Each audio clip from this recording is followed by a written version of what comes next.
divendres de tertúlia. I veiem que tenim ja per així al company Alex Corros. Alex, buenos días. Hola, buenos días, Manolo, ¿qué tal? Buenos días, aquí estamos. També a Antonio Pérez Collado.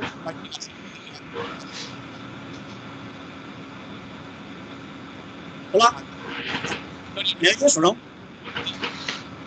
Yo te escucho. ¿Tú me escuchas? Sí, perfectamente.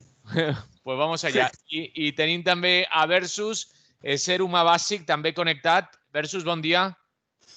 Bon día. Saluda con la mano porque lo vemos silenciado. Bon dia. Ara sí? Ahí sí, perfecte. Vos escolte a tots. Així que anem a començar. Com deia, de moment estem nosaltres tres. Em digué Robi que havia de fer alguna cosa, però que si li donava temps també se connectaria. Així que anem a començar, si voleu, amb el divendres de tertúlia. Teníem uns temes per així planejats, però hi ha una informació d'última hora del dia d'avui, que és que la jutge arxiva la causa del 8M. En tantes voltetes que li han pegat, jo no sé si algo hi haurà que dir, ¿no? No sé si vos estranya, si creieu que ja era hora o què penseu d'esta decisió de la justícia. Antonio, a ti que te veo más despistado. Sí, completamente despistado, porque claro, nos das unos puntos, una pauta y luego nos sacas con otra, ¿no? Bueno, pues yo también lo había leído, ¿no? El anuncio de que se ha cerrado, de que se ha archivado la denuncia esta del 8M. Bueno, a mí me parece, dentro de lo que cabe, conociendo la justicia española, que te puede salir por cualquier sitio, como veremos en otros puntos que llevamos hoy, que en este caso no había muchas posibilidades de que prosperara, ¿no? Y por tanto, pues me parece normal dentro de su funcionamiento. Estaba un poco pillado por los pelos, aunque están diciendo que van a recurrir a otras instancias y que no van a parar. Claro, eso es evidente que han cogido ahí bocado y están intentando pues hacer responsable al gobierno de lo que es culpa del gobierno y de lo que no es. O sea, de todos los efectos de la pandemia, pues achacarlo exclusivamente a la manifestación del 8 de marzo, como ya han explicado mil veces, que ese día y días anteriores y posteriores hubo un montón de acontecimientos multitudinarios. Es decir, que se podía haber empezado en enero o en febrero, yo no lo sé. En fin, los especialistas tienen sus dudas, pero evidentemente ese día todavía no había nada establecido y por tanto pues la manifestación era legítimo que la hicieran, como se hicieron reuniones de Vox, se hicieron partidos de fútbol, se hicieron muchísimas otras actividades donde concurrían miles de personas. Entonces yo veo que no tenía judicialmente mucho recorrido esta demanda, pero claro, en otros casos sí que los jueces han aguantado hasta el final, ¿no? Es decir, quizá aquí hay pues más presiones seguramente. Al fin y al cabo está el gobierno y el gobierno tiene también su peso en los tribunales. No olvidemos que el PSOE es uno de los que nombra jueces, ¿no? Y los otros los del PP y tienen ahí su pugna y hay unos que simpatizan con una parte y otros con otra. Pero vamos, yo no quiero decir que hayan actuado por indicación del gobierno, sino que esto no es una tontería y efectivamente se estaba acusando de algo que no iban a poder demostrar. Entonces, darle carta de naturaleza a esa demanda pues era un poco arriesgado y muy poco serio, ¿no? Por tanto, resumiendo, me parece que el recorrido, si se acaba aquí, era normal, pero eso no quita que a través de los medios, en las cortes, en todos los sitios, sigan dando la paliza con lo del 8M. No van a soltar el hueso porque ahí tienen ellos su público y como no tienen alternativas ni tienen nada respecto a esto del confinamiento o el tratamiento de la pandemia, pues solo les queda criticar lo que hace el gobierno y achacarle errores que no ha tenido, ya sea esto del 8M, sea el tema de las residencias, que cuando eran atribuciones de las comunidades autónomas, pues ellos están insistiendo, a pesar de tener los papeles encima de la mesa, en que es culpa en este caso de Pablo Iglesias y su ministerio, ¿no? Es decir, están actuando fatal y yo creo que eso les va a pasar factura seguramente, ¿no? Y por tanto, bueno, pues ahora veremos cómo han cambiado en algunas otras cosas y, por ejemplo, el tema de apoyar la renta hasta el ingreso mínimo, ¿no?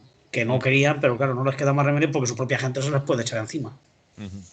Alex, ¿qué decimos de esto? Pues que, bueno, como siempre, pues vemos cómo funcionan las estructuras del poder, cómo el mangoneo político siempre está de por medio, ¿no? Desde luego que la fijación de señalar el 8M, ¿no? como el culpable, ¿no? Prácticamente de la propagación de una pandemia que, al parecer, y según dicen los estudios más actualizados, es que donde se propaga el virus principalmente es en espacios cerrados, en los que no hay manera de guardar las distancias, etcétera. Entonces a mí se me ocurre que aparte del conocimiento que tuviera el gobierno al respecto de la pandemia, no creo que una manifestación al aire libre sea lo más propagador. Es más, pues ir en el metro, ¿no? Abarrotado, o en un autobús, en un cine, en cualquier foro que sea cerrado y que haya aglutinamiento de gente, pues creo que era mucho más peligroso, ¿no? Creo que es errar el tiro denunciar, o sea, pretender como decir que se hizo esa manifestación por encima del tema del virus, ¿no? Porque, claro, o sea, si no los propios miembros del gobierno, pues no hubieran ido, ¿no? A esa manifestación si ellos hubieran percibido que hubiera ese riesgo real, ¿no? Otra cosa es que al margen ya del tema este judicial y demás, que pues se le veía que tenía las patas muy cortas el tema, pues porque al final se veía que era un tema más de intencionalidad política, de índole de partidismo de unos y de otros, de intentar pues remover de alguna manera las culpas hacia el gobierno. Entonces, bueno, yo entiendo que la gente está muy quemada, ¿no? Porque claro, hay una parte de la gente que se da cuenta de que el gobierno ha habido muchas cosas que no ha hecho bien, y es verdad. O sea, las cosas hay que decirlas, ¿no? O sea, la gestión del gobierno y de los gobiernos de las comunidades autónomas y en general de todas las instituciones es manifiestamente mejorable. Y probablemente, pues si hubiéramos tenido otra estructura sanitaria y no hubiéramos tenido las residencias tan abandonadas, pues no hubiera habido todo el drama que ha habido, ¿no? Porque 2/3 de las personas que se han muerto lo han hecho en residencias de ancianos. Y eso sí que sería para hacer un juicio, ¿no? Un juicio pero no solamente a las instituciones públicas, ¿no? O sea, un juicio general a la sociedad, ¿no? De cuál es el modelo que estamos promoviendo para que las personas mayores tengan un final de la vida digno. Yo desde luego creo que la residencia no es un lugar para, tal y como están diseñadas actualmente, para que las personas se puedan despedir de la vida con dignidad. Y claro, en cuanto viene algún tipo de virus y demás, pues sabemos lo que hay, ¿no? Yo, por necesidades personales, mi padre estuvo en una residencia porque tenía una enfermedad mental y no había manera de cuidarle. Y yo he conocido desde dentro cómo son las residencias, y la verdad es que cada vez me daba cuenta de que ese no era el lugar adecuado, ¿no? Pero es que tampoco lo hay, ¿no? O sea, lo tenemos que construir. Y mi padre falleció hace 2 años por una gripe en una residencia, porque no le bajaba la fiebre. Y no le bajaba la fiebre porque mi padre estaba tan medicado, o sea, les atiborran a tanta medicación, les sacan tan poco a la calle, les da tan poco el sol, hacen tan poco ejercicio, están tan estáticos que el sistema inmunitario se cae por los suelos, ¿no? Por lo tanto, mi padre, siendo una persona que físicamente estaba bien, no tenía ningún tipo de afección ni respiratoria, ni cardíaca, ni de ningún tipo, y lo único que tenía era la cabeza mal. Y sin embargo, pues fue una gripe lo que se le vio por delante, pues probablemente porque el tipo de cuidados que reciben los ancianos en las residencias pues son prácticamente de a ver cuándo se muere este señor, ¿no? Y esto es muy triste, y eso yo creo que es lo que tendríamos que poner atención, y no tanto en las manifestaciones del 8M y tal, como pretendiendo señalar pues al feminismo, o yo qué sé, o por una cuestión de intereses espurios, ¿no? De politiqueo, de partidos y tal, que a mí me dan bastante repugnancia, la verdad. Después entramos, tenemos un punto para hablar del tema de residencias. Después entramos, si queréis, en más profundidad en todo lo que estaba señalando Alex. Versus, tú al voltant d'esta decisió d'arxivar la causa contra el 8M, vols afegir alguna cosa més al que s'ha dit? Sí, vamos a ver, la señora jueza esta, buenos días a todos en primer lugar, y la señora jueza esta iba para directora de la Guardia Civil, ¿vale? Estaba propuesta por Marlaska o algo así, ¿no? O era la candidata de la ministra de Justicia, ¿vale? La Margarita Robles, que tela con la muchacha esta. Total, que en la disputa esta resulta que el gato al agua se ve que se lo llevó el señor Marlaska. ¿Qué pasa? Una cosa que no tenía ni pies ni cabeza en cuanto a ni siquiera admitir a trámite, ¿vale? Porque no es ni indiciario, pues digamos que tiene el empujón, tanto judicial como político, como mediático, que necesita para pues ocupar las mentes en general y sobre todo los papers, ¿no? ¿Qué ocurre con esto? Pues porque dada la poca reflexión que hay en la población, pues esto es un win-win, esto es una apuesta ganadora. Este es el otro 11M, que recuerdo yo que en la época del atentado, terrible atentado yihadista en el pozo del tío Raimundo, en el año 2000, bueno, cuando ganó Zapatero, pues durante toda la legislatura de este hombre estuvo apareciendo una serie de vomitivos asuntos relacionados con el que lo había sido el autor intelectual, el no sé qué, una vez ya demostrado todo, ¿no? Bueno, pues esto es lo que nos espera ahora. Ahora va a ser ahí, han pillado, como dice Antonio, el hueso de el 8M, y yo ya he oído comentarios, evidentemente, de gente cuyo criterio pues no es atendible, pero son personas, ¿vale?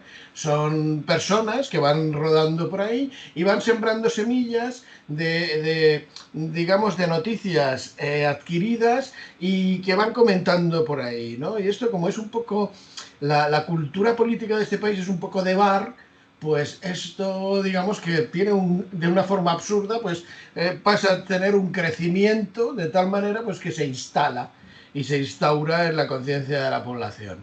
Mala pinta tiene esto. Yo creo que, a pesar de que esto no tenía ningún recorrido y tal, pues ya le han sacado un montón de jugo. De hecho, yo creo que el PP está convencido de que es el momento de buscar el adelanto electoral, ¿vale? De hecho, es un poco el debate y la lucha interna que hay en este partido ahora mismo sobre la toma de decisiones, y quieren aprovechar el COVID, evidentemente, sea como sea, para desbancar al gobierno.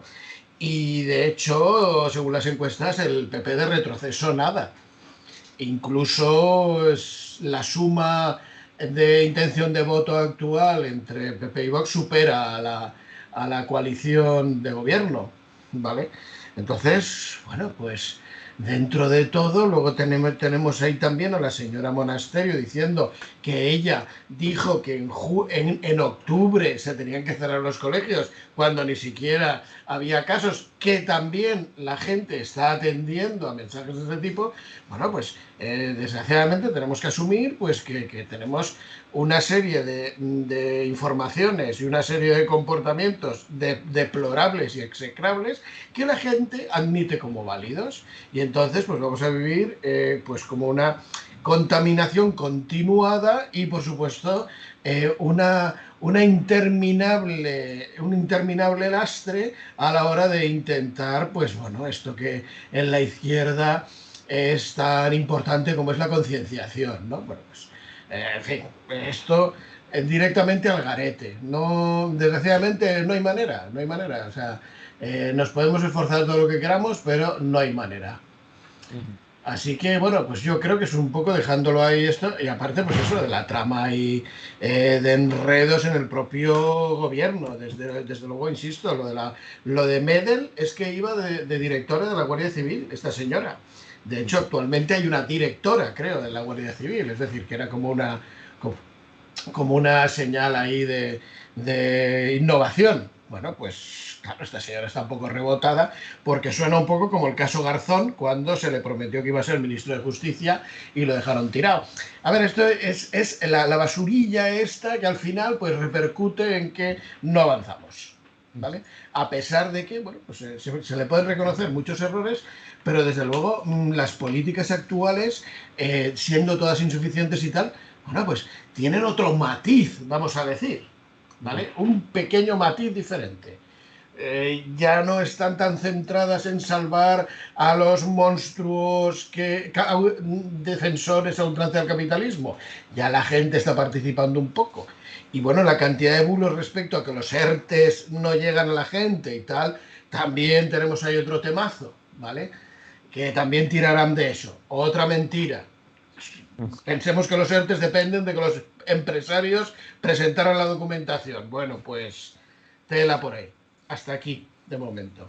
Doncs, anem, no sé si voleu afegir algo específic del tancament d'este cas, si no anem entrant en la resta de temes que tindreu ocasió també de traure els altres dels que esteu parlant. Àlex, te está levantando la mano. ¿Específico sobre el archivo de la causa del 8M? Sí, a ver, hay una cosa que sí que resulta inquietante, que no es exactamente, pero que ha salido a colación de este caso.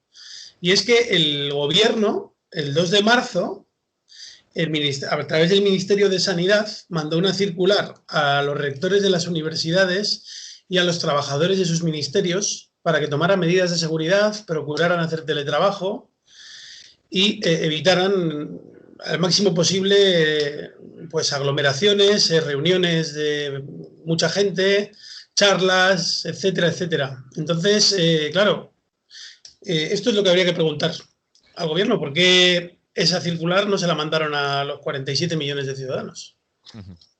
Porque, claro, ya no estamos hablando del 8M, estamos hablando en general. Estamos hablando de que si el 2 de marzo se comunica a las universidades una serie de precauciones y no se nos avisa a la población en general, pues hombre, eso sí que me parecería un tema muy grave, ¿eh? O sea, quiero decir, porque si ese documento está ahí, existe, ahí tiene que haber algún tipo de responsabilidad, como mínimo política. O sea, estamos hablando de ocultar información deliberadamente a la población, ¿no? Eso me parecería muy grave, por ejemplo. Y a mí me gustaría tirar más de ese hilo. Lo que pasa es que, como digo, ahora se ha archivado el tema, pero desde luego una de las cosas que se ponían encima de la mesa era este documento, ¿no? Entonces yo estoy expectante, ¿no? Porque yo todavía no he visto ese documento, pero se habla de que existe y es como una prueba que han admitido en ese tema. Entonces, eso es la duda que me queda en el aire, que me parecería un tema, como digo, grave. De todas formas, el informe presentado hay que hacérselo mirar. Recordamos hace unas semanas que hablábamos cómo habían tergiversado, por ejemplo, las declaraciones de compañeros de CGT a la hora de desconvocar alguna movilización también. Entonces, el informe es también para cogerlo con pinzas, ¿no? Claro, pero no es el informe, sino que debe de ser un documento concreto que claro, hay que ver ese documento exactamente también. Claro. Molt bé, si no hi ha res més específic sobre el cas, anem entrant en els temes perquè no es va donar temps a parlar de tot.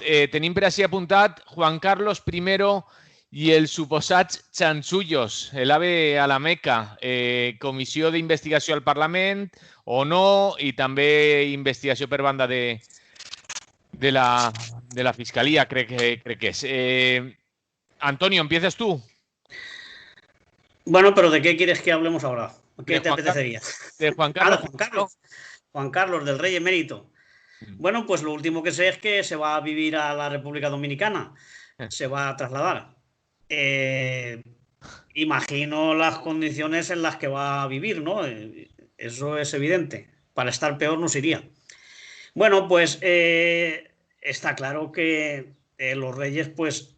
de vez en cuando dan estas informaciones sobre su actuación, pero claro, no es el único caso, ¿eh? Aunque se agrave y en lo nuestro ya sea un escándalo, que las coronas de otros países pues también están implicadas en este tipo de operaciones y de ayudas que reciben o regalos que se hacen o comisiones que cobran por intervenir en determinados negocios, como ha sido este que tenía con su amigo del alma, el rey este de Arabia, es decir, un país donde no se respeta ningún derecho humano, de los muchos derechos humanos que hay, yo creo que no se respeta ninguno, y sin embargo, pues presumía de tenerlo entre sus mejores amigos, ¿no? Casi un hermano, ¿no? Ocultando el trato que se da a la mujer, a los homosexuales, a los trabajadores, en esa república bananera del desierto. Como digo, bueno, hace poco ha salido también el caso de Leopoldo II de Bélgica y la corona inglesa también, que es una de las mayores fortunas del mundo, una fortuna que nos ha hecho trabajando, por supuesto, y es así, es decir, pero bueno, donde funciona como repúblicas más o menos de centro derecha o de cualquier tipo, también los presidentes, hay muchísimos casos de implicaciones en este tipo de corruptelas. Es decir, que el jefe del Estado, sea un monarca, o sea un presidente, o sea un dictador, pues es el que recibe este tipo de ayudas, si no hay escrúpulos, por negocios como el de el Ave la Meca, ¿no? Claro, lo que pasa es que aquí llueve sobre mojado porque ya había otras sospechas, bueno, más que sospechas, había certezas de que había pillado cacho con otras muchísimas cosas, ¿no? Se ve que lo normal, pues como aquí teníamos lo del 3%, pues allí se ve que es bastante más del 3%, ¿no? De este tipo de obras. Y por eso es por lo que estaban tan interesados y había tanto entusiasmo porque empresas españolas estaban quedando con muchas obras en Arabia Saudí y los países de su entorno, ¿no? Es normal, si había esta forma de relacionarse y de cobrar comisiones, pues es lógico que fuera ese el resultado, ¿no?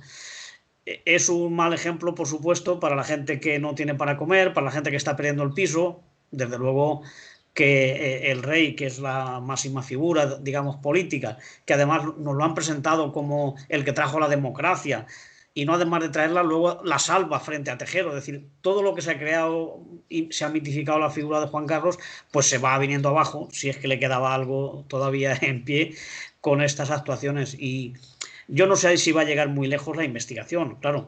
Se puede averiguar y se le puede meter mano, entre comillas, lo de meterle mano, porque mira lo que ha pasado con su yerno y con otros miembros de esa familia. Es decir, por lo que haya sucedido después de la renuncia, ¿no? de abdicar en su hijo, que ha tenido prisa en decir que renuncia a la herencia, claro, pero a la corona no ha renunciado. Renuncia a esa herencia que ya estaba marcada, ¿no?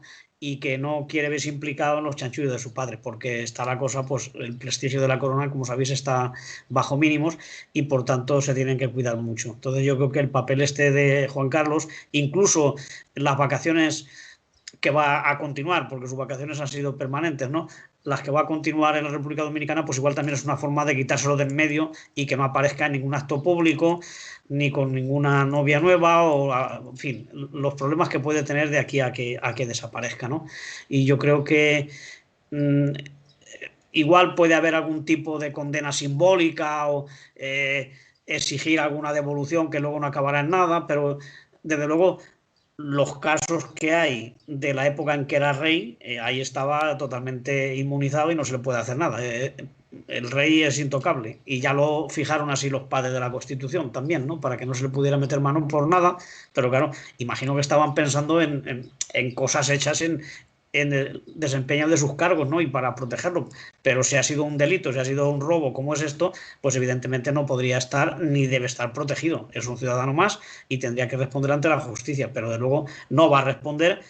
Está bien que se haga esta iniciativa, que se le intente juzgar o por lo menos pedir explicaciones, pero yo creo que se va a quedar en agua de borrajas y desde luego únicamente sirve para que se desprestigie todavía más su figura dentro de la historia de este país, pues que ha sido un corrupto y que su papel en el golpe y en todas esas cosas que nos lo habían adornado y nos lo vendieron como una versión única, es decir, porque había una unanimidad en todos los medios de comunicación de que al rey no se le podía tocar y de hecho no se le tocaba.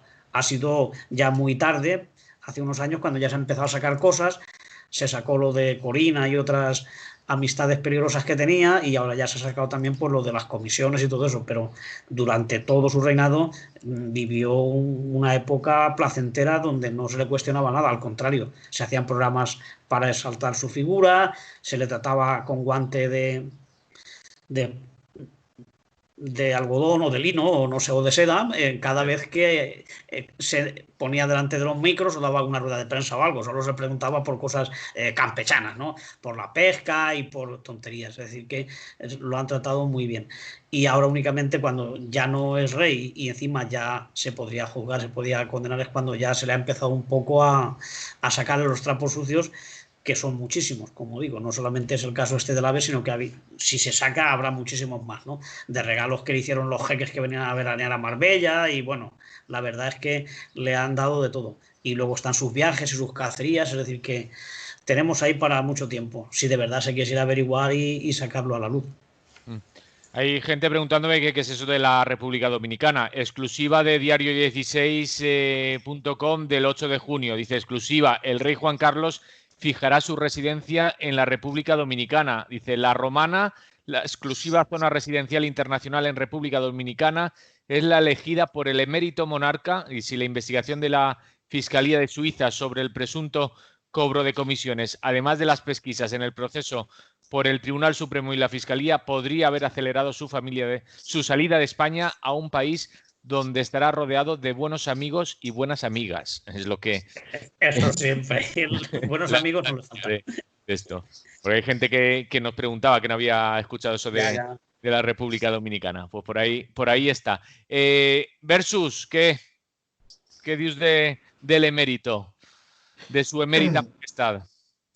A ver, yo creo que Antonio ha dicho que algo así como que ya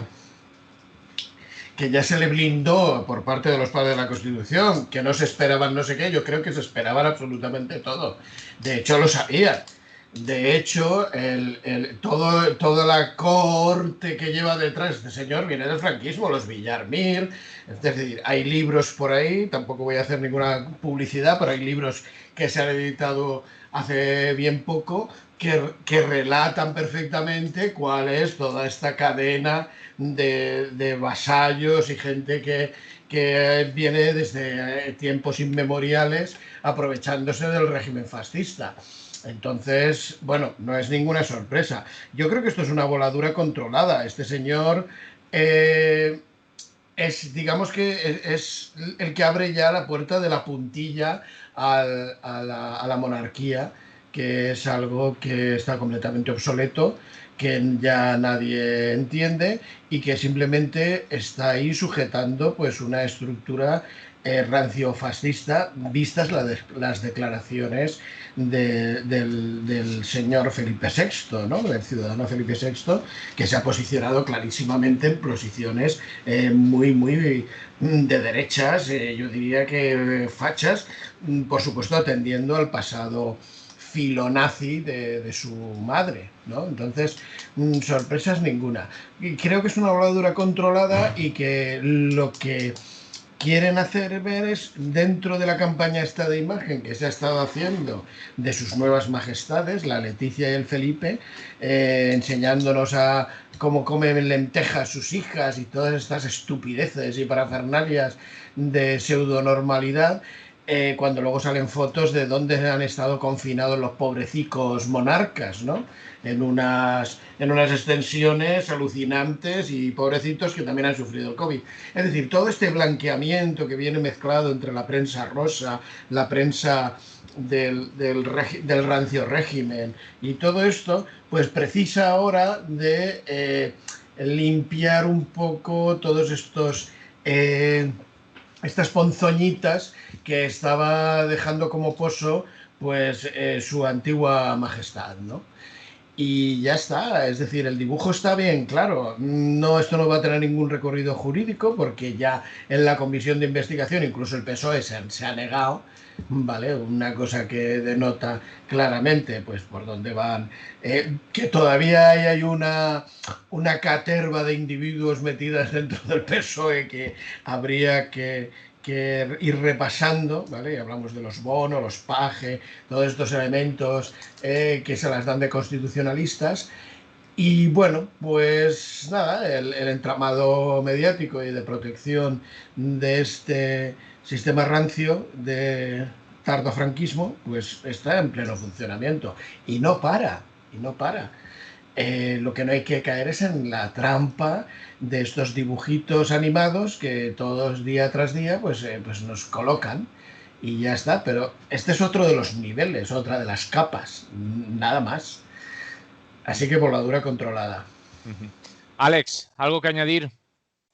Bueno, vamos a ver, el comisionista emérito. Yo me acuerdo haber grabado un programa en Colectivo Burbuja hace 3 años y medio, hablando de las fechorías del rey, porque en su día publiqué un artículo que se llamaba El comisionista emérito, y a raíz de ahí hicimos un programa de radio, en la que publicaba y hacía recopilación de varios archivos y de varias lecturas. Y, hombre, yo creo que esto del rey, parece que hay gente que se está enterando ahora. O sea, y claro, se entera ahora pues porque no se ha dado publicidad suficiente ni cabida en los medios de comunicación hasta que este señor ha pasado a formar parte, digamos, de la historia como jefe de Estado, ¿no? Pero cuando era jefe de Estado ya se sabían cosas y se publicaban cosas, pero no se les hacía caso. Y había un montón de declaraciones. Por ejemplo, el libro de Rebeca Quintans, Un rey golpe a golpe, que lo escribió bajo seudónimo de Patricia Slabro o algo así, no me acuerdo cómo era un libro en el que pone encima de la mesa pues todos los chanchullos del rey. O sea, Patricia Sverlo era, con el seudónimo, digo, para que la gente lo busque. Pero vamos, el rey básicamente lo que ha hecho durante toda su historia, desde que fue, digamos, el apadrinado de Franco para ser nombrado sucesor de la jefatura del Estado, pues ahí recibió 10 millones de dólares de la dictadura saudí para establecerse en España, porque él no tenía dónde caer muerto. Y a partir de ahí, pues empezaron los chanchullos. Entonces este señor lo que se ha convertido es en un agente comercial del IBEX y de grandes conglomerados de empresa. Y en la época de que tenía de secretario de la Casa Real a Manuel Prado y Colón de Carvajal, este era el que le conseguía los contratos del petróleo y acordaron repartirse cada uno $1 por barril. O sea, era $1 para Manuel Prado y Colón de Carvajal y otro $1 para Juan Carlos de Borbón. Entonces, claro, Roberto Centeno, que era el presidente de la CAMSA, lo iba denunciando ya muchos años ese señor, ¿no? Pues dijo que había conseguido un contrato muy barato, de petróleo muy barato con Kuwait, gracias a que él era amigo de Fernando Schwartz, que era el famoso presentador que se murió hace poco, creo, que fue embajador en Kuwait de España. Y entonces este señor, pues lo que hizo fue intentar intermediar y demás. Bueno, el caso es que el rey emérito ha tenido siempre sus negocios, sus chanchullos con tráfico de armas, con el petróleo, etcétera. Pero no acaba ahí la trama, porque yo creo que la trama todavía continúa, porque resulta que el presidente de Endesa, el actual presidente de Endesa, es Borja Prado Eulate, que es el hijo de Manuel Prado y Colón de Carvajal. Entonces, podríamos decir que si este señor, que es hijo de aquel secretario del rey, siguiera cobrando esa comisión en herencia de su padre, podríamos decir que el presidente de la empresa más grande eléctrica en España, de la generación eléctrica, le conviene que se siga quemando gasoil y petróleo saudí, en vez de fomentar las energías renovables. Entonces podríamos estar hablando de que aquí hay una trama de corrupción que a lo mejor se nos escapa de las manos. Entonces, bueno, creo que simplemente, pues bueno, tenemos que ver un poquito que no es de ahora y que el régimen político en el que vivimos, aunque el rey desaparezca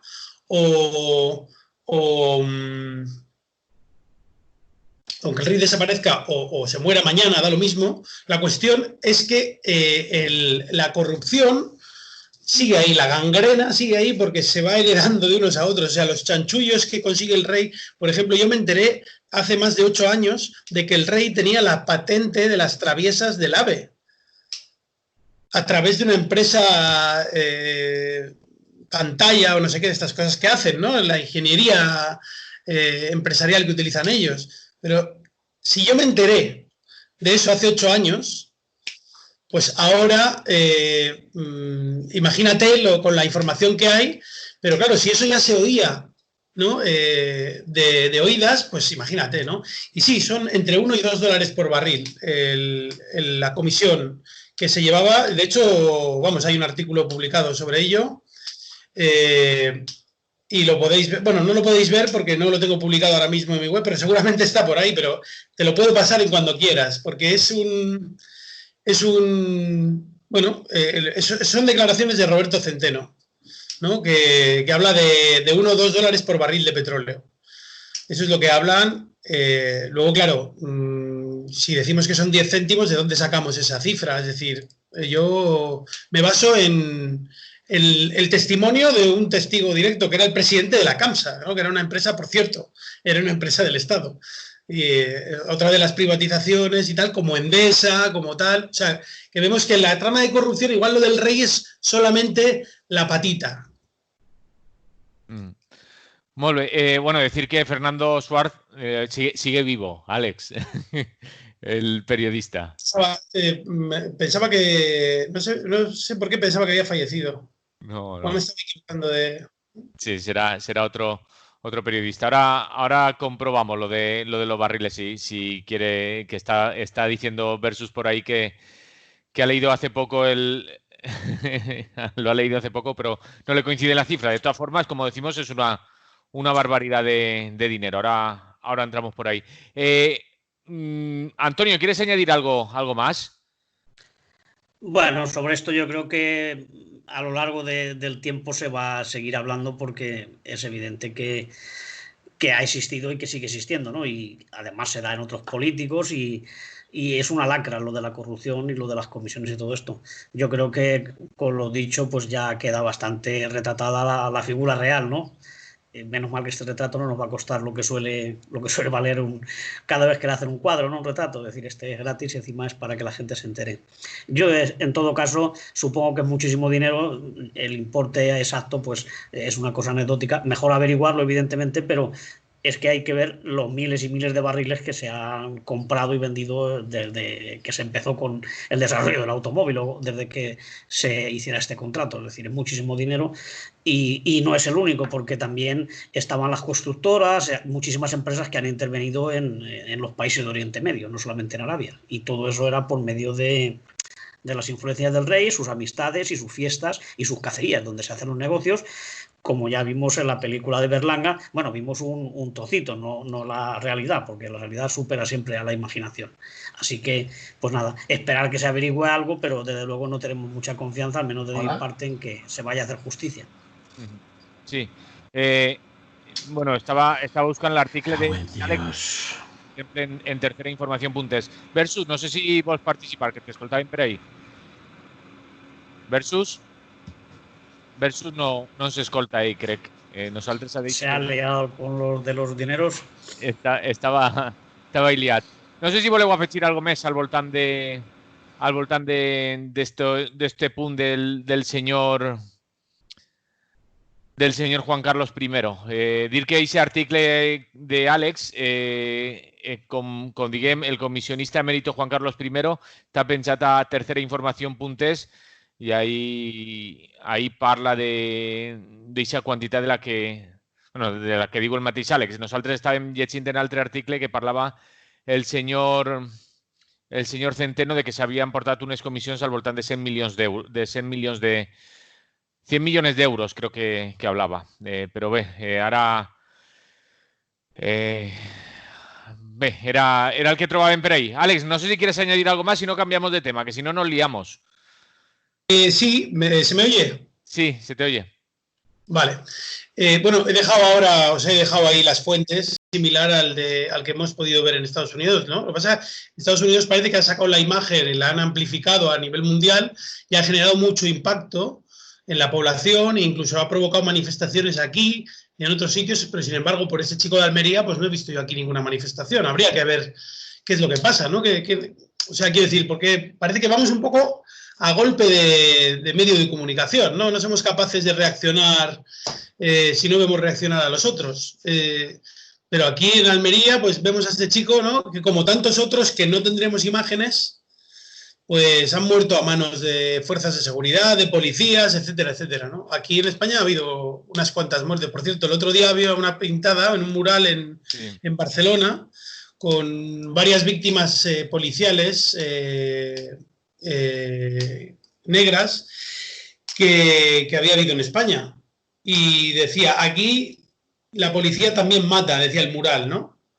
Y entonces, al de unos minutos, se ve a unos Mossos de Escuadra pasar por allí para preguntar por el autor de la pintada, que venían los nombres y apellidos de las víctimas con sus edades y demás. Y entonces apareció la policía, pues porque querían denunciar por injurias al autor del mural.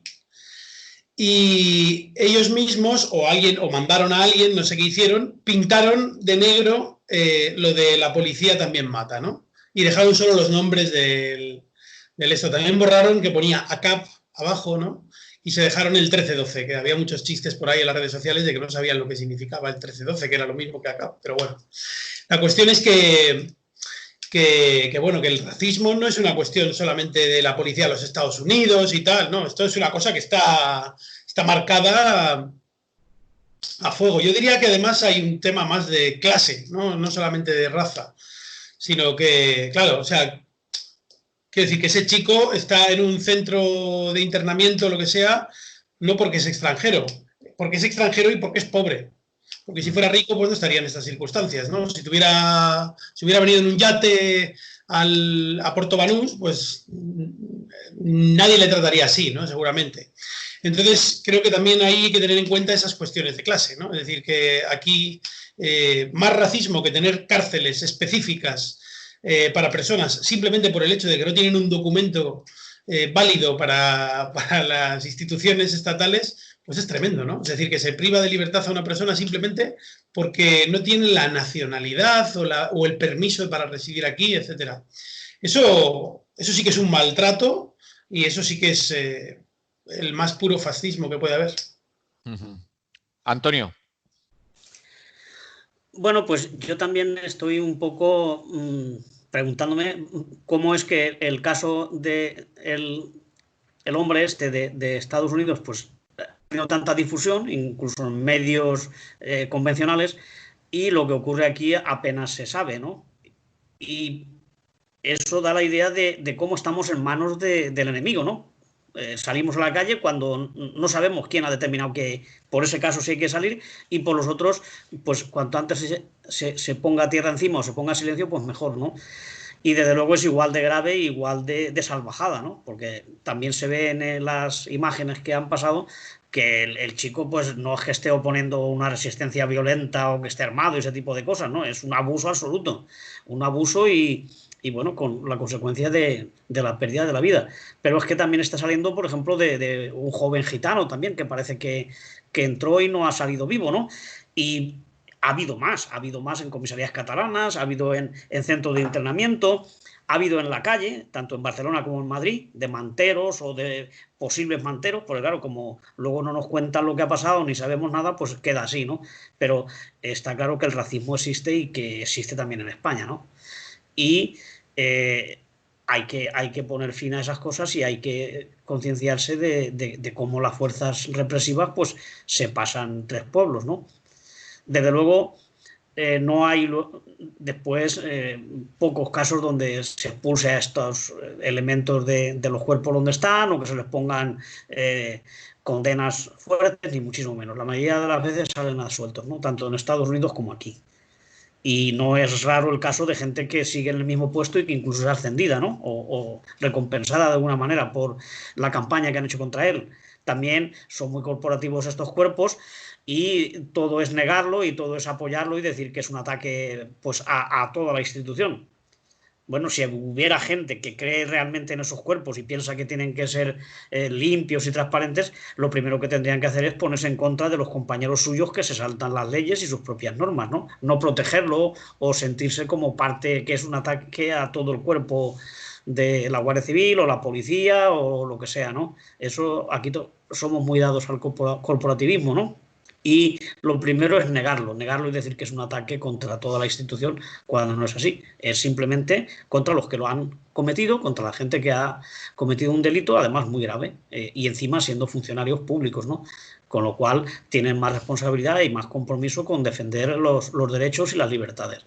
Entonces, pues está muy bien que estemos indignados y que salgamos a la calle, como se ha salido, y habrá que salir más veces, cuando se comete un atropello o un crimen racista en los Estados Unidos o en cualquier otra parte del mundo, porque no es únicamente Estados Unidos, puede ocurrir en Alemania, ocurre en Dinamarca, en muchísimos sitios hay un racismo muy fuerte, ¿no? Contra la gente que ha llegado a trabajar de Asia, de América o de África, ¿no?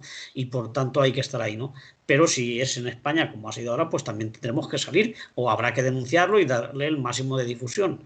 Es decir, que aunque no tenga la misma repercusión, pero por parte de las organizaciones que se dedican a los derechos humanos y a las libertades y tal, pues habrá que hacer campaña y habrá que protestar porque no hay derecho a que ocurran estas cosas, ¿no? Y que además se repiten con bastante frecuencia, con demasiada, diría yo. Así que, pues, apostar por una mayor implicación y por un mayor compromiso en defensa de las libertades y de la igualdad de todas las personas, porque está clarísimo que efectivamente es un caso de pobreza, no solamente de raza. Un poquito más abajo de donde ha ocurrido esto, si ha sido de Almería, pues más abajo está Málaga, y está Marbella y están todas estas zonas donde los árabes, negros, es decir, si son millonarios no hay ningún problema, o si son estrellas de la televisión o del baloncesto, pues la cosa cambia. Es al ser pobre y al ser un marginado cuando ya se ensañan contigo, ¿no? Y saben que no vas a tener defensa porque no conoces la lengua seguramente, no tienes abogados, no sabes lo que hay que hacer y entonces actúan con total impunidad. Y por tanto, por las asociaciones de derechos humanos o de Amnistía Internacional, todas estas cosas, estos aspectos se tienen que defender y lanzar a la gente para que la sociedad sea consciente de que el racismo es una lacra y que no puede existir en una sociedad que se pretenda igualitaria y democrática, como parece ser que aquí estamos siempre diciendo. Así que, pues, lamentar todas las muertes que se produzcan en estos sitios o en los centros de internamiento, en la calle, gente que se está buscando la vida y que simplemente por eso pues es atacada de forma racista. Versus, vols dir algo tu al voltant d'este cas d'Elias Tahiri y el centre de menors? A ver, España no es un país que se pueda vanagloriar de la transparencia dentro de sus acuartelamientos y de sus jefaturas y de los sitios donde se tiene detenida la gente. Esto además es algo que por miedo atávico que se le tiene a las fuerzas de seguridad del Estado, pues se tiene mucho cuidado de tenerlo en una capa de encubrimiento, porque esto es una cosa que sucede con demasiado hábito. Tal vez pues la herencia evidentemente franquista que nos dejó muy bien seleccionaditos a todos, pues da un poco la sensación de que somos racistas intrínsecamente, con lo cual eso digamos que no es tan notorio como las acciones racistas o los comportamientos racistas del Ku Klux Klan y toda esta gente, pero es intrínseco en la población española. Y bueno, poco hay que bucear para hacer ver que hay una gran mayoría de gente que bueno, pues le hablas de negros, de gitanos y tal, y mantienen una postura, digamos, como de aléjame de mí este Cali. Estos comportamientos, insisto, vienen dados porque hay un encubrimiento masivo de los comportamientos y es de las fuerzas de seguridad en este país y es por el miedo que se le tiene. De hecho, pues bueno, ahí tenemos quién ha ganado las elecciones en el sindicato de la policía y qué forma de campaña se ha estado haciendo y por quién se han hecho campaña en las comisarías españolas. Bien, de ahora mismo pues está una facción de Jusapol, es la que se ha hecho mayoritariamente con el poder en el sindicalismo policial en España, ¿no? Y esos no son precisamente gente que, digamos, se pueda tachar de unos demócratas de altísimo nivel y que mantienen digamos, unos discursos que nos alejan del odio y nos acercan a la democracia. Todo lo contrario, todo lo contrario. Estamos ahí con una semilla que, bueno, yo parece ser que siempre acabo hablando en plan lo hipernegativo, pero es que esta es una realidad. El ejército, la justicia, la iglesia, la policía, la Guardia Civil, todo eso tiene una capa de mandos y una capa de comportamientos que efectivamente tiene un suelo fascista. Y el suelo fascista, en contra del antifascismo, pues tiene todos esos componentes: racismo, homofobia, xenofobia, todo lo que son fobias lo alberga. Y entonces, pues no es de sorprender. Desgraciadamente, pues claro, siempre lo pagan débiles que al final quedan como que no tienen absolutamente ningún derecho, porque ni siquiera con la gente del Tarajal ha habido digamos, una declaración oficial de reponerle a esas familias todo el daño que se le ha hecho. No ha habido absolutamente nada. De hecho, lo que tenemos son declaraciones del abducido ese del Fernández Díaz diciendo que Benedicto XVI le dijo que en España que estaba el diablo en España. O sea, vamos a ver, estamos ahí en unas envueltos entre el Opus Dei, el rancio fascismo, los luchadores de Cristo, los guerrilleros de Cristo, en fin, una pandilla ahí que eso, pues el encubrimiento es mutuo y además el colaboracionismo de los sucesivos gobiernos democráticos de este país. Eso ahí hay una limpieza tremendamente necesaria. Y bueno, pues en la calle estamos y en las protestas, los CIEs están todos los finales de mes, tienen una manifestación ahí, pero se están desmantelando los CIEs. Sabemos, hay más transparencia respecto a los CIEs. ¿Qué va? En absoluto. Gobierne quien gobierne. Está pasando esto. Así va. Así va, y llega uno que lo hace descaradamente, como en Estados Unidos, la policía de Trump, que eso es tela con esos, ¿vale? Y bueno, pues ahí está, sigue pasando. Manifestaciones, muy bien, ¿vale? Pero yo creo que hay que empezar a erradicar ya, hay que plantarse muy serio y muy fuerte. Esto es intolerable, absolutamente. Alex, ¿quieres añadir algo más? No, yo creo que está bastante claro. Hemos dicho ya, estoy de acuerdo básicamente con lo que se ha dicho y no creo que haya más que decir, ¿no? Sino que el racismo no es solamente el hecho de este policía pisando el cuello, ¿no? Eso es como, digamos, la parte visible o a la que se le da más visibilidad de toda una estructura montada en torno a las desigualdades, ¿no? Y sobre todo muy centrado, como decía antes, en el tema de la porafobia, ¿no? Que esto también es importante porque parece que hay migrantes de primera o de segunda en función de la cantidad de ceros que pueda haber en su cuenta bancaria. Antonio versus, algo més que afegir abans de canviar de tema? No? Doncs entrem a parlar de les residències, si voleu. El tema... El titular que apuntava jo per així és que les autonomies rescaten les residències privades. No sé si voleu entrar per esta via o per altra dins del tema de les residències. Qui comença? A veure, Àlex, que lo planteabas tú antes también en la tertulia.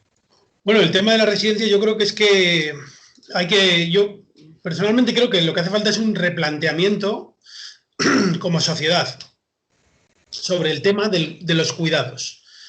Entonces, más allá de qué hacer con las residencias, porque, vamos, el debate al que llegan los socialdemócratas que dicen que son así o se autodenominan así, que son los que gobiernan ahora, pues digamos que la mayor idea o la idea más revolucionaria que tienen es nacionalizar las residencias, ¿no? Claro, eso no nos garantiza ninguna mejoría. O sea, quiero decir, básicamente porque dependemos luego de gestores que no sabemos cómo van a funcionar, pero yo creo que el debate es más profundo. El debate es qué queremos hacer con las personas mayores o con nosotras mismas cuando seamos mayores, ¿no? ¿Cómo queremos que nos cuiden? ¿Cuál es el modelo de cuidados, ¿no? Hay ejemplos en otros lugares del mundo en el que las residencias no tienen tanto protagonismo, ¿no? Dentro de la tercera edad, y es simplemente porque hay otro modelo de cuidados, porque se tiene más respeto por las personas mayores y la sociedad en su conjunto tiene una concienciación mayor. Y luego también hay una serie de derechos adquiridos, por así decir, que se entiende o se prioriza que los cuidados de una persona mayor pues tienen que estar por encima de cualquier otra disposición productiva a nivel económica, ¿no? Porque ¿por qué lleva la gente a las residencias a sus ancianos? Pues porque no tienen tiempo para cuidarlos, ni recursos materiales, ni humanos, para poder atender, dar toda esa atención, porque a su vez tienen que ir al mercado a trabajar, a procurar unos ingresos para sostener la vida. Entonces, claro, mientras tengamos un modelo el que nos obliga a trabajar, y por ejemplo, lo mismo que digo de los ancianos, lo digo con los hijos, ¿no? Hay gente que tiene hijos y prácticamente, oye, no los puede ver, no puede prestarles la atención que necesita un niño pequeño, ¿no? Porque, claro, tienen que ir a trabajar, a conseguir dinero, pero esto no es nuevo. Lo que pasa es que cada vez se va acelerando más. Y con la incorporación de la mujer al mundo laboral, pues la mujer pasó a ser doblemente explotada, a hacer no solamente el trabajo doméstico de cuidados, sino también a salir fuera, a competir en un mercado voraz, laboral, en el que cada vez las condiciones son más precarias, y entonces, claro, ahora eso va en detrimento también de los cuidados pues a esas personas ancianas y a esas personas y a los niños, etcétera. Antes hacían esos cuidados las mujeres y ahora también, pero ahora las mujeres pueden hacerlo menos porque también están en el mercado laboral, digamos, del mercado, ¿no? Como no se cuantifican esos cuidados durante tantos años que han venido dando a las mujeres, pues ahora nos encontramos con que, claro, no hay cuidados. Entonces, ¿qué hacemos? Externalizar lo que antes hacían mayoritariamente las mujeres, pues ahora lo externalizamos a una institución, dejamos ahí, abandonamos a las personas ancianas y luego viene cualquier pandemia o cualquier historia y, claro, ¿cómo pretendemos que no caigan como moscas? Si es inevitable, porque el modelo de cuidados de una residencia es básicamente abandonar allí a la persona y que no dé problemas. Y si es una persona que tiene una enfermedad mental, pues la empastillan para que esté calmada y no les dé problemas. Es lo que hacen. O sea, quiero decir, es el protocolo de funcionamiento que tienen. Y luego ya esto de que a los mayores de tanta edad o tal, que no se les lleva al hospital, pues ahí tenemos otra prueba más de cuál es nuestro nivel de prioridades de este mundo. Es decir, los que más han aportado a esa supuesta sanidad pública pagando impuestos, que son los que son más mayores, son los que paradójicamente tienen menos derecho a que les protejan la vida en ese mismo sistema sanitario. Así que, pues mira, tenemos que repensar muchas cosas, pero desde luego el modelo de residencias no es ningún ejemplo. Y quiero recordar un artículo que publicó hace no mucho, Carlos Taibo, que hablaba de la comparación de una región de Extremadura en la que habían muerto 400 personas en un área muy pequeña, y sin embargo en la región vecina de Portugal, que está muchísimo más poblada y que hay cerca de 1 millón de habitantes, pues allí habían muerto muchísimas menos personas, muy pocas, no llegaba al centenar, habiendo el triple o el cuádruple de población. Entonces, y eso lo explicaba también por cómo funciona allí el cuidado a los mayores. Antonio. Bueno, pues hemos tocado un tema que es bastante complejo, ¿no? Con independencia de que los síntomas los hemos detectado ya o los hemos comentado, pues el cambio en la vida moderna, las dimensiones de la vivienda, los horarios de trabajo, todo eso influye, ¿no? Pero también hay otra realidad, y es que lo viejo ya no se lleva, ¿no? Se esconde, ¿eh? La eterna juventud está de moda y la gente se opera la vez que haga falta para parecer joven, ¿no? Es decir, lo viejo es una cosa que hay que esconder y hay que apartar. Y por tanto es bastante más fácil que la gente se adapte a lo de las residencias, porque incluso se da la sensación o se deja dejar que están mejor, cuando no es cierto, evidentemente, nadie quiere ir. habría que buscar otro modelo de sistema, ¿no? Es decir, este ha fracasado no solamente por el tema del coronavirus, sino por la realidad que se vive dentro de estas instituciones, ¿no? Habría que ir hacia una atención mucho más centrada en el domicilio. Siempre que la gente pueda estar en casa, pues seguramente que se le atendiera, se le ayudara allí, ¿no? A lo mejor a la familia que tiene una persona mayor o dos, pues ayudarle más en casa. Es decir, en vez de que la lleves a la residencia, que vaya una persona allí y te haga unas horas o te haga algún tipo de servicios. Hacer residencias mucho más pequeñas donde la gente pues quizás se conozca porque son del barrio, a lo mejor solo van a comer y luego duermen en casa. Bueno, muchísimas otras alternativas que no sea la masificación y el abandono. Porque en realidad las residencias suponen eso, meter a cientos o miles de personas en un sitio de estos, tenerlas ahí almacenadas, un mantenimiento, utilizando terminologías de este tipo, ¿no? Mantenimiento mínimo, es decir, en cuanto a servicios, a comida, asistencia médica, que es justito para que sigan vivos o incluso menos. Por eso muere tanta gente como se ha demostrado ahora, ¿no? Y entonces, pues el caso este que hemos tenido con la pandemia, pues lo ha puesto en evidencia todas estas carencias, toda esta falta de servicios. Y lo que se está haciendo, bueno, el estado de alarma daba la posibilidad de que las comunidades autónomas o el gobierno intervinieran a las residencias y tal, y es lo que se ha hecho con algunas, ¿no? Pero claro, porque eran casos escandalosos, porque hemos conocido de Leganés, de Móstoles, alguna de Barcelona, pero en el País Valenciano también ha habido. Hay una, creo que es de Alcoy, que ha muerto casi el 60% de los internos que había allí, de las personas residiendo. Eso es algo, vamos, escandaloso, no es posible.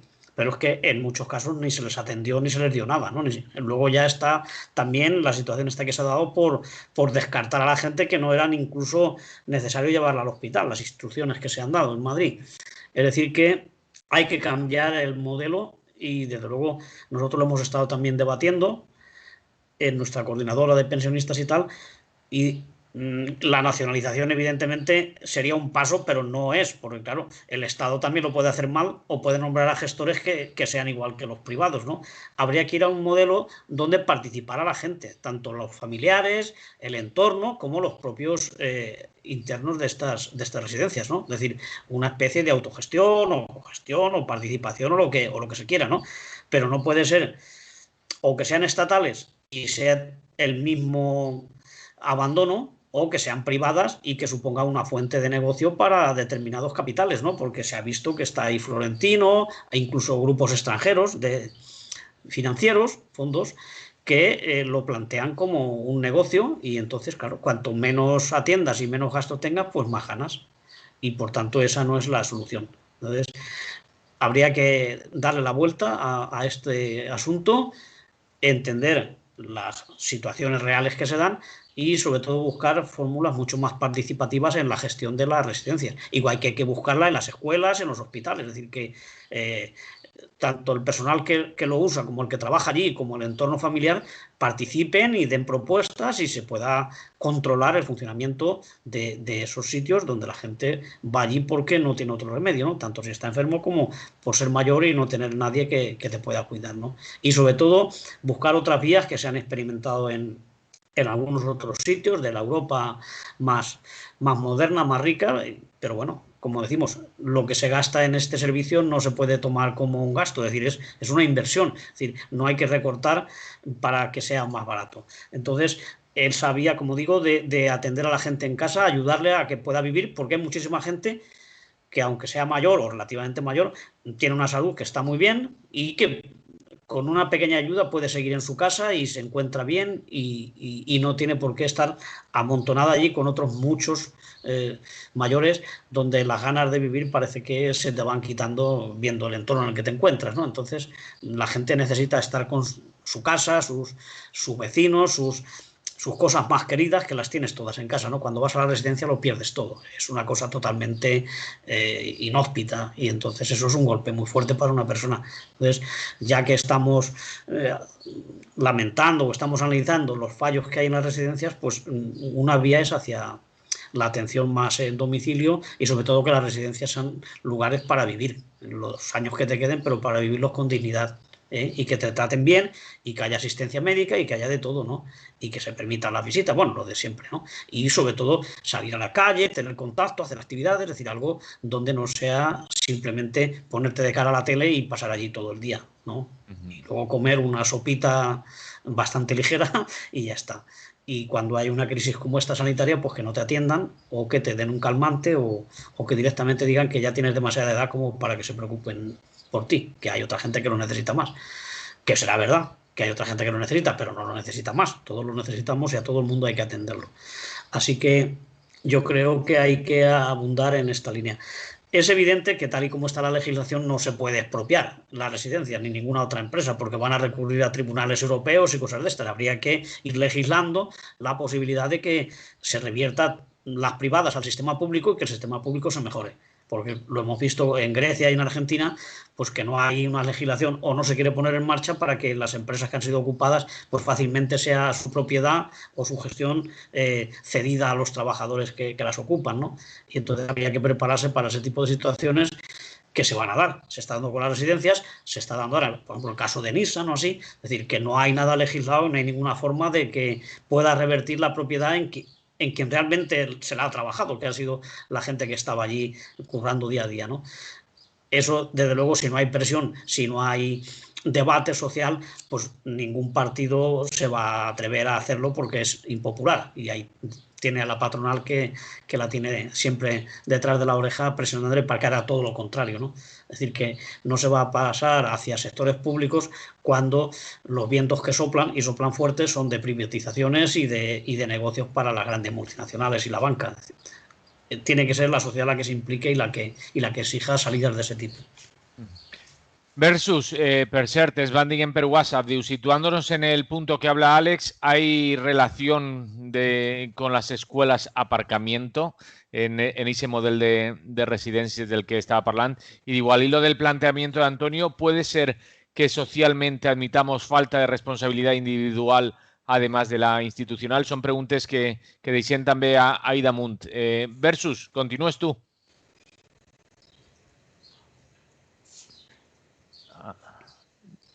No. Ahora sí, ¿no? Ahora sí. A ver. Bueno, voy a intentar hacerlo muy rapidito y porque tengo bastante cosas así en la cabeza al respecto. Es decir, el tema de los cuidados, sobre todo de los mayores, venimos de una tradición que era más de cuidados familiares, o sea, de estar en un entorno familiar más amplio, en el cual pues las personas mantenían el vínculo y de hecho, bueno, pues yo he vivido el tema de que mi madre cuidaba a su suegra, en fin, todos estos detalles han vivido en este país, ¿vale? De repente, en esa época también, en el cual la cobertura se la daban las mismas familias, el tema de las residencias y tal tenía un formato más eclesiástico, más de iglesia, ¿eh? Las monjitas, estas residencias donde el rollo era que pues los curas pues tenían este negocio con la mano obra barata de las monjas y todos estos detalles, ¿no? Venimos un poco de ese planteamiento. Y ahora un poco explicaré por qué viene por ahí, porque hay un personaje que de esto ha vivido muy bien. De repente estamos en un tránsito muy duro, muy fuerte, que es la ruptura de la unidad familiar y el tratamiento de la familia como una unidad económica exclusivamente. Entonces, aquí es donde entra en juego lo que tú puedes, si puedes o no puedes. ¿Vale? Si te puedes permitir o no puedes permitir. En cuanto a la enseñanza, en cuanto a los cuidados, en cuanto a lo sanitario, ¿vale? Entramos un poco en un globo y en un diseño de ese tipo. Y ahí entra a formar parte lo que va a ser pues, el magnífico negocio de las residencias, como un añadido más que la Iglesia pues, tiene que incorporar a su gran influencia y a su enorme ambición por acumular riqueza, ¿no? No solamente la Iglesia, sino los grandes colectivos, pero bueno, esencialmente en España ahí está el punto de partida porque de toda la vida la escuela privada era eclesiástica, ¿vale? Había muy poquita privado que fuera laico, no fuera de la Iglesia. Y sobre eso es sobre lo que hemos estado construyendo y rodando. De hecho, el famoso Padre Ángel, ¿vale? Que por esto lo estoy diciendo, es un señor que tiene a su cargo 100 residencias en Comunidad de Madrid, Castilla-La Mancha y Castilla-León. Curiosamente, residencias en las cuales ha habido la mayor influencia del tema del COVID. No quiero hacer culpable a este señor, pero este señor viene era falangista, durante mucho tiempo ha construido buenas relaciones en el campo de lo caritativo y tal, y se ha movido muy bien en este aspecto, y ahí lo tenemos, como un capo ahora mismo de la caridad. Bien, y se ha llevado bien con el PSOE, con el PP, con Franco, con Carmen Polo, con el Papa Francisco. O sea, es un tipo, un escalador nato. Bueno, pues con ese tipo de personajes estamos dibujando en qué manos están cayendo nuestros mayores, ¿vale? Una parte es la destrucción de las comunidades y de las familias, y la otra es el buitreo masivo de allá donde hay una posibilidad de negocio, pues entran todos estos lobbies, todos curiosamente en España en una gran parte derivados de la influencia del Opus Dei, los guerrilleros de Cristo estos y toda esta gentuza, ¿vale? Bien. Esto lo difícil es erradicarlo porque mantenemos ahí un concordato con la Iglesia y estamos sujetos a enriquecer masivamente a estos señores, con lo cual, aparte de los fondos buitre y tal, que eso es muy novedoso en España, porque fondos buitre en España ya los teníamos aquí implícitos, ya vivían, ya residían y ya se han hecho cargo de todo esto, y parten de los lobbies, la gente del IBEX 35 y esto, pues bueno, ahora se han incorporado pues otros que los han traído de la mano. Una señora, por ejemplo, como la señora Botella, con su hijo, que la vivienda social, pues ahora mismo ha salido absuelta de la vivienda social. Lo digo porque veamos un enfoque genérico, aunque parezca que me estoy saliendo del tema, de este conglomerado y sobre qué se está moviendo todo esto. Entonces, ¿difícil solución? Sí. ¿Por qué? Porque el entramado está muy cogido. Aquí tenemos al señor Cotino, que la Sabia esta, o Salvia, o como se llamara, tenía copadas las residencias de la comunidad autónoma. Este señor es del Opus, es un fundamento claro lo que estoy planteando, es decir, no hay ningún invento. ¿Qué ocurre? Bueno, pues que ahí ahora se apunta a, como bien decía Antonio, acercar la atención al lugar de residencia del mayor, eso lo humaniza más. Pero también lo que había que hacer es intentar que hubiera una mayor implicación, ¿vale? Primero partiendo de que los cuidados deberían ser, tener una consideración remunerativa, ¿vale? Que eso sería ampliar mucho más la visión, con lo cual estaríamos acercando a las familias de nuevo otra vez a crear los entornos de cuidados y tal precisos, y luego pues no solo por eso, sino en general lo que es la atención directa desde las propias familias, y eso pues debería estar muy contemplado. Y bueno, pues dado que estamos en plena época de grandes gestos sociales y bueno, pues todos estos productos que parece ser que implican que hay unas mejoras en cuanto a lo social, pues bueno, pues podríamos encaminarnos un poco hacia estas visiones. Es decir, que en realidad va todo un poco en conjunto. Esto yo no sé si entra o no, la nacionalización. Bueno, pues sería una forma sui generis de generar la digamos, estatalización, sería pues anular las opciones, que no fueran opciones prioritarias las residencias, porque las ayudas al cuidado dentro de tu casa pues fueran verdaderamente aceptables. Bien, con gente que te pudiera acompañar, con gente que te pudiera ayudar a llevar adelante este cuidado, tanto de hijos como de personas mayores, como en general, ¿vale? Pero bueno, esto es un nicho que, como forma parte de las obligaciones de las mujeres, pues también está penalizado. Es decir, es que esto tiene una lectura muy grande y gigantesca. Y se nos ha ido de las manos, nos hemos descuidado mucho, hemos sido muy cómodos la izquierda. Vale, eso también hay que decirlo. Estic mirant l'hora i entrem en l'apartat que més m'agrada a mi, que és mezclar-vos tots els temes que ens queden per ahir per a que feu una última ronda. No sé si volem afegir alguna més del tema de les residències, ho podreu fer, però tenim per així apuntat 15J, altra convocatòria en defensa del sistema públic de pensions i els serveis públics. Tenim que el Suprem, com deia Versus, confirma l'absolució d'Anna Botella per la venda de pisos de protecció pública als fons Voltor, i teníem apuntat per així, que també ho hem nomenat a la tertúlia, cap vot en contra de l'ingrés mínim vital. tot això ho tenim per a fer una última ronda i afegir si voleu alguna convocatòria, però una ronda més vos done per a concloure. Comença Àlex. Yo señalo, pero desde aquí no veis a quién señalo, ¿no? Claro, claro. Jugar con ventaja. Bueno, lo de Ana Botella. O sea, pues nada, ya sabemos que vivimos en un régimen corrupto en el que los tribunales están cooptados por la política y que aquí pues no hay separación de poderes y ni tan siquiera eso que nos han vendido de las democracias liberales es verdad. La separación de poderes y tal, esto murió con Montesquieu. De alguna manera no me sorprende, ¿no? O sea, quiero decir que es el modelo, lo mismo que hemos hablado antes del rey. O sea, es que esta gente sale impune. Tienen toda una estructura sistémica a su favor, de jueces, de tribunales, de aparatos, de medios de comunicación, de propaganda, lo tienen todo a su favor. La gente ya sabe lo que hay. Lo que hizo Ana Botella con esas casas ya lo sabe todo el mundo. O sea, no nos hace falta un juicio. Ya lo hemos visto. Se le están entregando los recursos públicos a buitres a cambio de algún tipo de contraprestación. Y no, es que no somos tontos, ¿no? O sea, o nos tratan como tontos, pero yo quiero creer que no lo somos.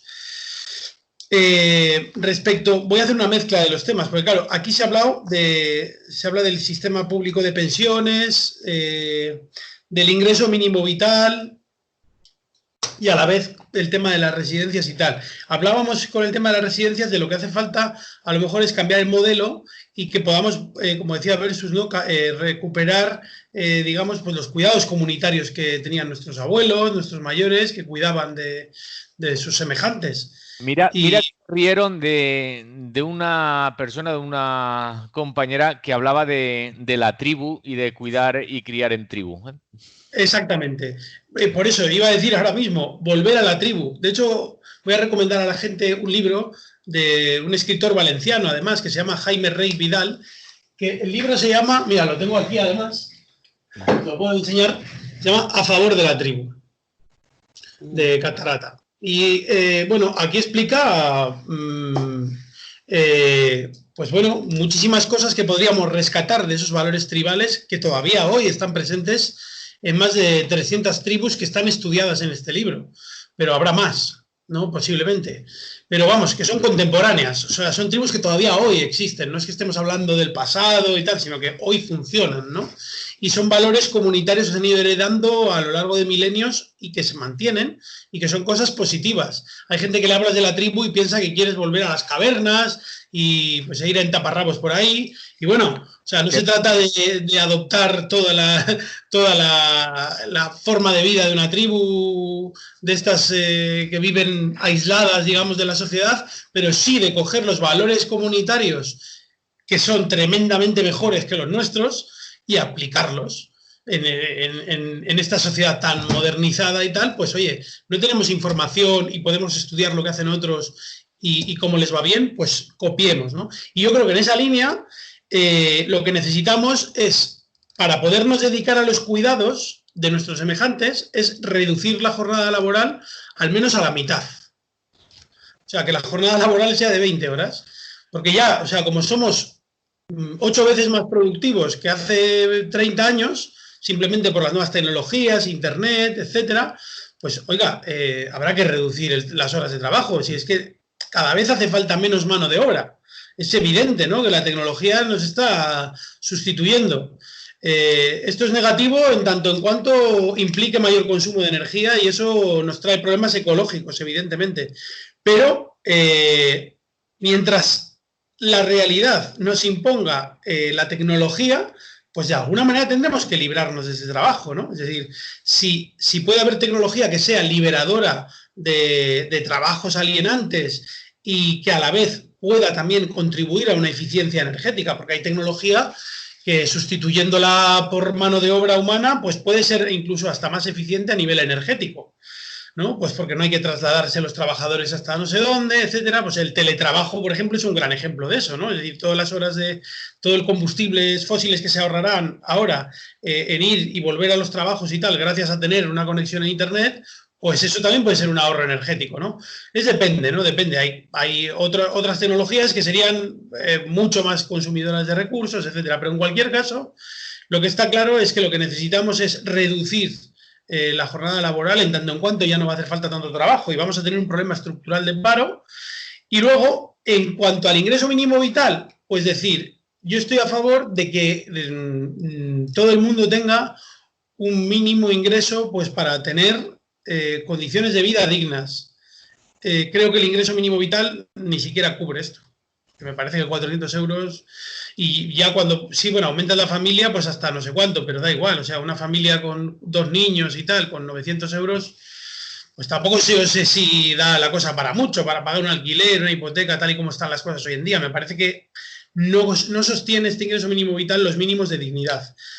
Por eso yo creo que lo ideal sería hacer un poco la mezcla de esa reducción de la jornada a 20 horas y una renta básica universal, que no tiene nada que ver. O sea, una renta básica universal lo que es que se la dan a todo el mundo independientemente de si tiene o no tiene ingresos, de si tiene o no tiene trabajo, y que luego eso se pague, se sufrague vía impositiva.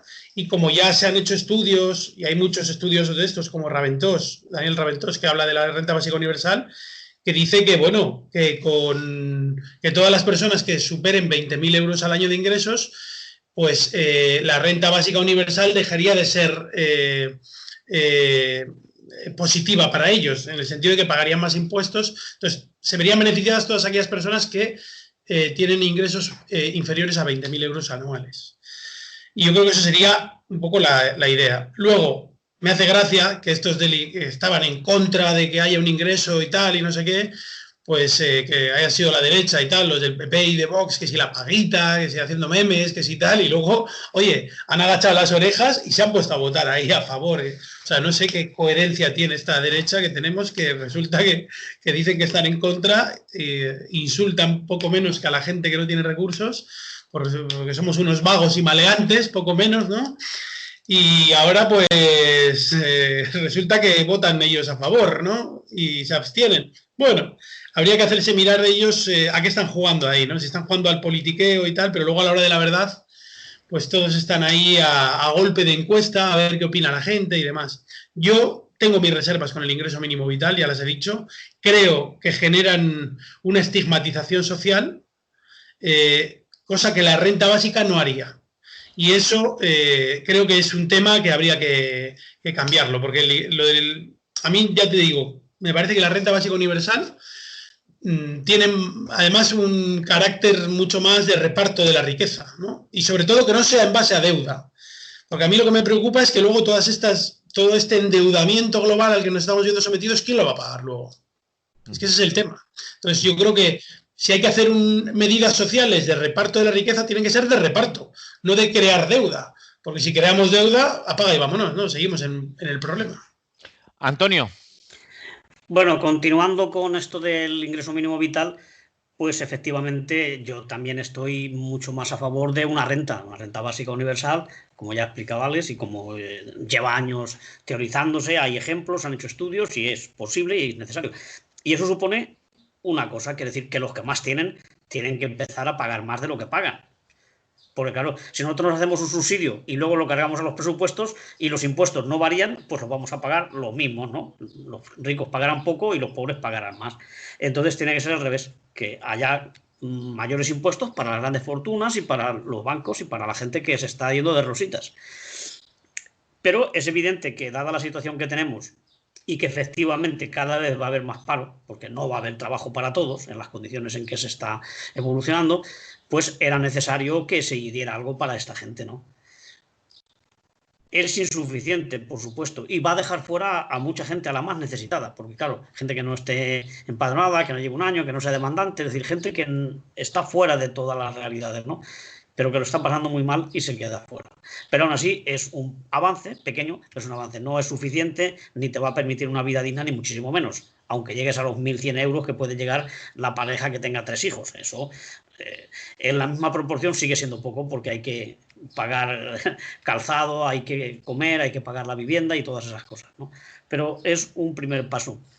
Y tal es así que, no digo yo los que dirigen el PP porque no les doy ninguna credibilidad como cerebros, ¿no? Pero sí gente que está detrás, que son los que mandan, los de arriba, que sí que estaban ya diciendo que había que hacer algo así. Es decir, porque es un dinero que se le va a dar a las familias y que se va a gastar, se va a invertir, se va a comprar y se va a mover un poco el negocio.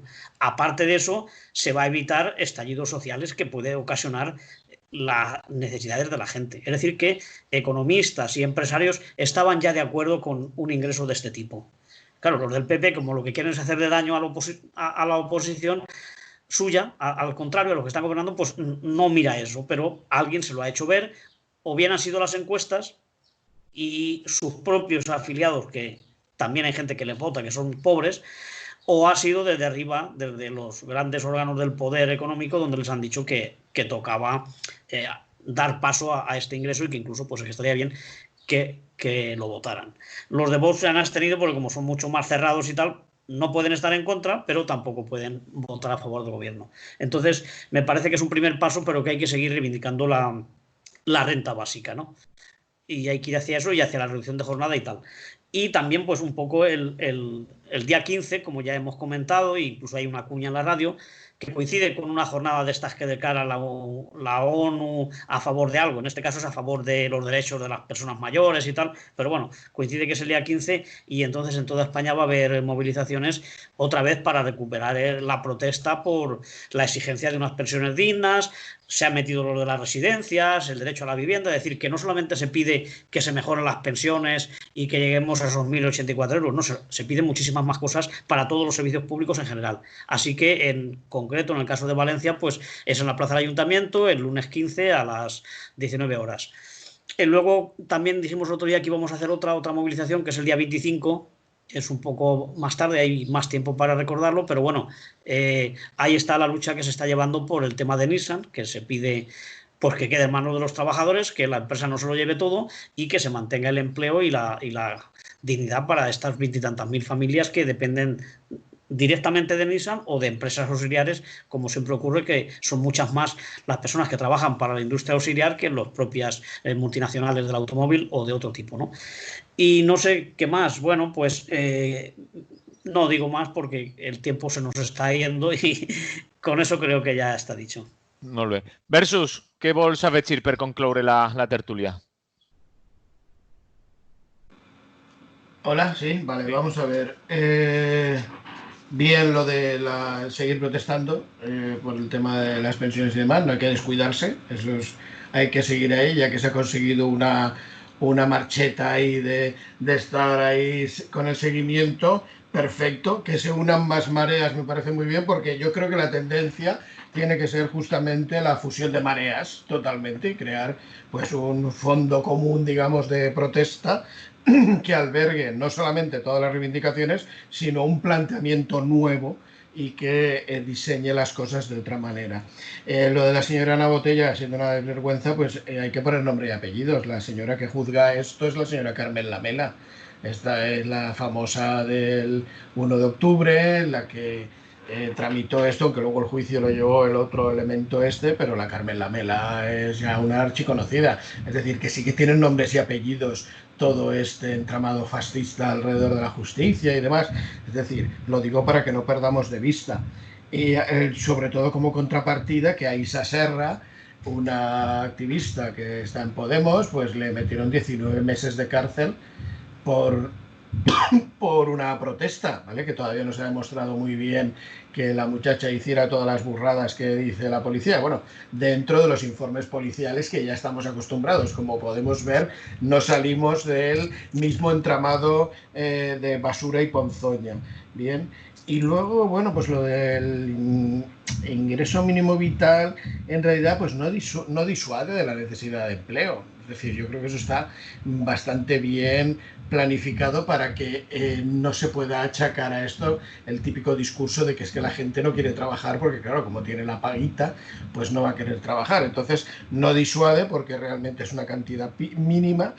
Y, bueno, pues la incorporación de la derecha, como con todo el postureo del mundo a esto, está muy clara que ellos no se pueden negar a esto porque los suyos manejan muy bien el fraude en cuanto a lo que es el trabajo, ¿cómo se llama esto? El trabajo en Belt, el trabajo... Sí, ahora no me sale la palabra, pero bueno, todos sabemos de qué estoy hablando, ¿vale? La economía sumergida. Bien, entonces los de la derecha esto lo manejan fenomenal, es decir, que al trabajador ahora lo tengan, que tiene un soporte mínimo de 400 euros, pues ellos ya lo consideran como sueldo, con lo cual, pues bueno, igual que cuando había ayudas para los alquileres, ¿vale? No, o sea, no es que equilibrara el precio del alquiler, es que simplemente, pues incluso lo subía, porque claro, como tú ya tenías dinero para pagarlo, pues bueno, el resto ya lo sacas de tu bolsillo. Es decir, la derecha esto lo tiene muy bien estudiado desde hace tiempo y de hecho en el Parlamento lo ha avisado. Es decir, una de las cosas que ellos mismos estaban diciendo es que esto daría lugar a mucho fraude, claro, el que vosotros vais a aprovechar para hacer, evidentemente. Es decir, no hay nada oscuro ni nada, quiero decir, no hay nada por descubrir en todo esto, como decía antes Antonio y Alex. Y luego, bueno, pues solo una puntualización, de acuerdo, el tema de la jornada laboral, pero no solo va a hacer falta menos mano de obra, sino es que también va a hacer falta menos producto, ¿vale? Es decir, esta inundación de producto que hay en el mundo, pues tiene que empezar a retroceder. Es decir, hay absolutamente de más de todo, cuando además hay gente que no tiene disposición lo que ya se ha producido y que no puede alcanzar con ello. Entonces, de ahí, pues bueno, todos estos debates en los cuales yo me he iniciado diciendo que lo del confinamiento sería necesario de aquí al 2030 todos los años sin los muertos. Vuelvo a insistir en lo mismo. Molt bé. Hem d'acabar ja la tertúlia. En quant a convocatòries, dir-vos que també hi ha per ahí previstes per al dia 20 de juny del Pla de Xoc Social del País Valencià i una convocatòria per ahí també ja rodant de manifestació a València. També hi ha més per ahí que aniran comentant-se. El 30 de juny crec que també fa una convocatòria a la Confederació General del Treball, la CGT, arreu de tot l'estat per anar eixint també el carrer i prenent el post també a aquestes mobilitzacions. I acabem. Ara sí que anem a acabar. Ens diuen per WhatsApp, ens diuen per així, bueno, hi ha una convocatòria, ens diuen per avui a les 6 de la vesprada, los debates de ATAC, al canal de YouTube de ATAC Televisión, diu frenar la especulación financiera, impuesto de las transacciones financieras, frenar la especulación financiera. Es una convocatoria per al día de hoy. Y ens diuen saludos y felicitaciones a los compas que han participado hoy. Felicitaciones, ens diuen per així. Així que moltes gràcies. Àlex Corrons, analista polític, Antonio Pérez Collado, des de la Confederació General del Treball, des de la CGT i l'Ateneu Llibertari al Margen, i versus Ser Humà Bàsic, Salut i fins la propera. Hoy más moderado, hoy más Y una pasada. Salud. Salud. Menos crispación. Chao. Sí, salud. Lliure de Radio Clara, nosaltres